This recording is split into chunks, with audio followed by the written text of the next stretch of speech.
반가 안녕하세요. 박용덕입니다.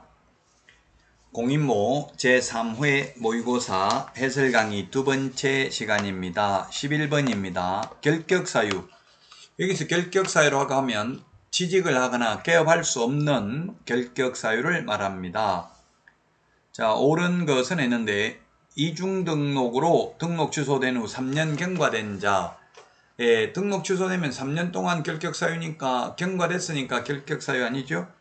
그 다음에 벌금은 공인중개사법 위반으로 벌금받아야 됩니다. 변호사법 위반은 결격사유 아니고요. 3번이 정답이 되겠네요. 미성년자는 혼인을 하더라도 법정 대리인의 동의를 받아도 결격사유고요. 오직 나이를 만 19세 먹는 길밖에 없습니다. 그래서 3번은 결격사유고요. 그 다음에 4번 자격정지는 최대 6개월이죠. 그래서 10개월이 지났다면 결격사유 아니고요. 복권되면 즉시 벗어납니다. 그래서 결격사유 아닙니다. 답은 3번이 되겠습니다. 결격사유 반드시 시험에 출제됩니다. 자, 다음은 12번 문제 보도록 하겠습니다. 틀린 것입니다. 1번 5개 광고물을 설치하는 경우에 등록증에 표기된 개업공개사의 성명을 표기해야 됩니다. 법인은 대표자, 분사무소는 책임자가 되겠죠.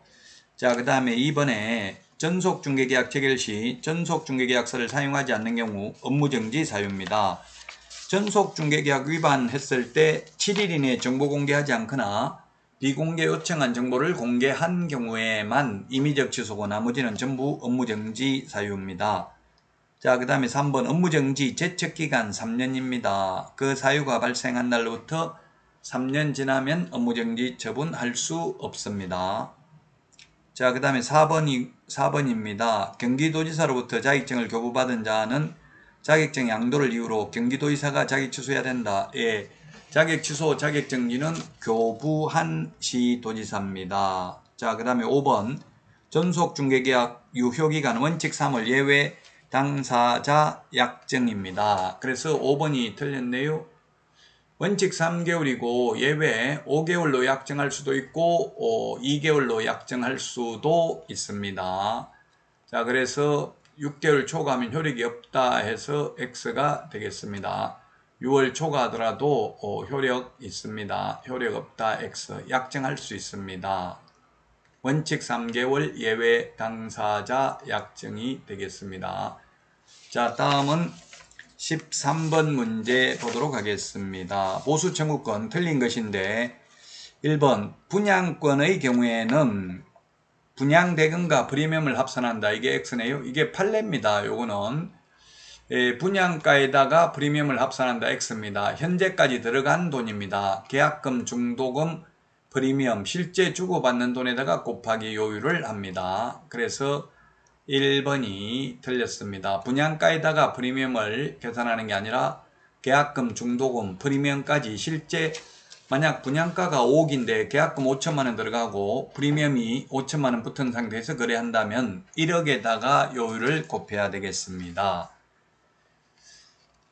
자, 그래서 1번이 정답이고요. 2번 중개보수 청구권은 중개 완성이 있어야만 청구권을 행사할 수 있습니다. 발생은 중개계약 시, 행사는 거래계약 시, 개업공개사의 고의가실로 무효 취소 해제되면 보수 청구권은 소멸합니다. 3번 당사자 약정이 없으면 거래대금 지급 완료된 날이 보수를 지급하는 시기가 되겠습니다. 자, 그 다음에 4번에 실비인데요. 권리분석에 소요되는 실비는 이전 의뢰인에게 계약금 등의 예치권고제도와 관련된 실비는 매수 임차 의뢰인에게 청구할 수 있죠. 자, 그 다음에 5번은 중개보수 줄래 안 줄래 이런 약정을 하지 않았다 하더라도 상법상 상인이므로 당연히 보수를 청구할 수 있다는 게 판례가 되겠습니다. 다음은 14번 문제입니다. 14번 등록에 대한 설명으로 틀린 것입니다. 1번 업무정지 처분을 받은 개업공개사는 그 정지 중에 당해 중개업을 폐업하고 다시 등록 신청할 수 없습니다. 6개월 업무정지 받았다면 폐업을 하더라도 6개월간은 다른 데 가서 취직도 안 되고 개업도 안 됩니다. 자, 그 다음에 2번에 보면 등록 신청을 한 개업공개사가 종별을 달리하여 업무하고자 하는 경우에 등록 신청서를 다시 제출을 해야 됩니다. 다만 부칙개공이 자격을 취득하여 동일 등록관 정안에서 공인중개사인 개업공개사로 계속해서 중개업을 영위하고자 하는 때에는 예외적으로 등록증 재교부 신청을 해야 됩니다.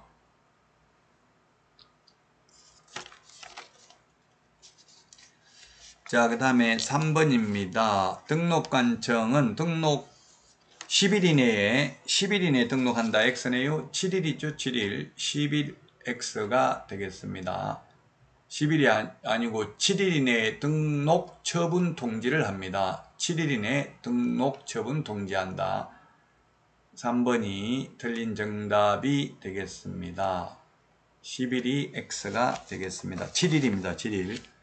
자, 그 다음에 4번은 등록사항 다음 달 10일까지 협회에 통보해야 되고요. 그 다음에 5번에 등록증을 교부한 때에는 손해배상 책임을 보장하기 위한 보정 설정 여부를 확인해야 됩니다.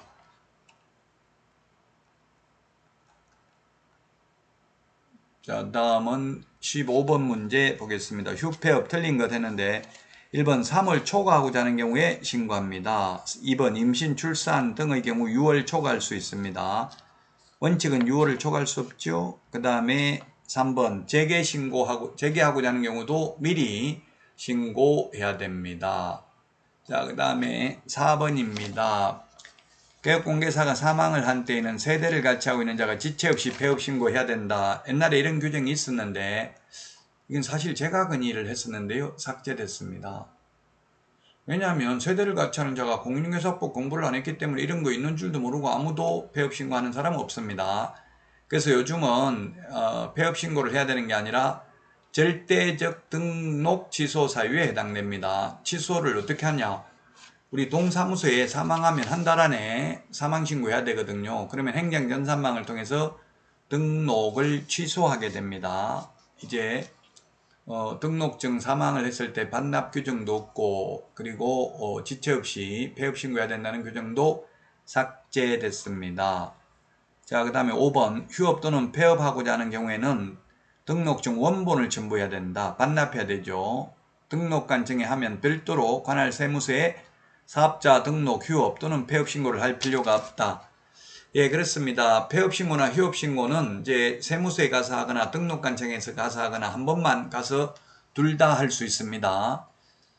그러면 자기들끼리 행정관청끼리 서로 서류를 주고 받게 되겠죠. 전산으로, 인터넷으로. 그 이제 등록관청에 가서 사업자 등록도 폐업할 수 있다는 이야기입니다. 민원인의 편의를 위해서 이런 제도를 만든 거죠. 자, 다음은 16번입니다. 틀린 것을 했는데 사무소 이전은 우리 이사 가는 거하고 똑같다고 했죠? 이전 후 등록관청에 신고해야 됩니다. 2번 10일 이내에 신고해야 되고요. 그 다음에 3번 분사무소 이전 신고를 받은 때에는 지체 없이 그 분사무소 이전 전 및 이전 후 소재지 관할 시장군수구청장에게 통보해야 됩니다. 답은 4번이네요. 공동사무소 설치 신고서라는 법정 서식 없습니다. 개업공개사는 그 업무의 효율적인 수행을 위해서 다른 개업공개사와 사무소를 공동으로 사용할 수는 있는데 모든 건 사실상은 별도 칸막이가 있는 별도의 사무소나 마찬가지입니다. 그래서 사무소 이전 신고, 휴업 신고, 폐업 신고, 자격증, 등록증 개시 각각 따로따로 해야 됩니다. 별도 사무실이나 마찬가지다. 일괄해서 할 수 있다. X가 되겠습니다. 자, 그 다음에 5번은 등록관청 관할구역 안으로 이전하는 경우에는 등록증 또는 분사무소 설치 신고 확인서의 변경사항을 기재하여 이를 교부할 수 있다. 원칙 재교부고 예외적으로 변경사항을 기재하여 교부할 수 있습니다. 자, 다음은 17번 문제 보도록 하겠습니다. 17번 사무소 설치 틀린 것입니다. 1번 등록관청 관할구역 안에 사무소를 둬야 되고요. 그 다음에 2번은 효율적인 업무 수행을 위해서 공동으로 사무소를 사용할 수 있습니다. 소위 공동사무소입니다. 다만 업무정지 기간 중에는 안 되죠.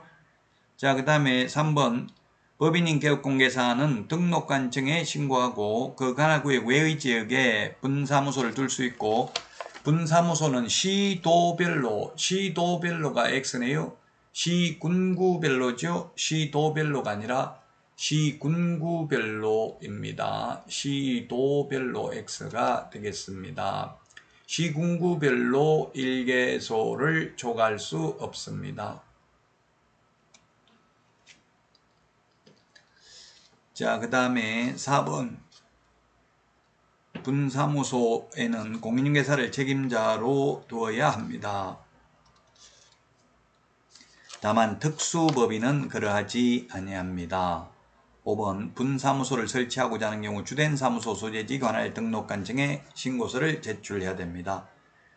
네, 그렇습니다. 분사무소, 우리 암기 프린트 4번 세 번째 가만별표에 있는데, 분사무소 설치신고, 이전신고, 분사무소에서 사용할 인장등록, 분사무소 휴업신고, 업무정지 모두 주된 사무소 등록관청이 해당 관청이 되겠습니다. 다만 분사무소에서 중개행위를 했을 때 중개보수는 분사무소 관할 시도 조례가 정하는 보수를 받습니다. 주택의 경우 그렇겠죠. 자, 그래서 정답은 3번이 되겠습니다. 자, 다음 18번 문제 보도록 하겠습니다.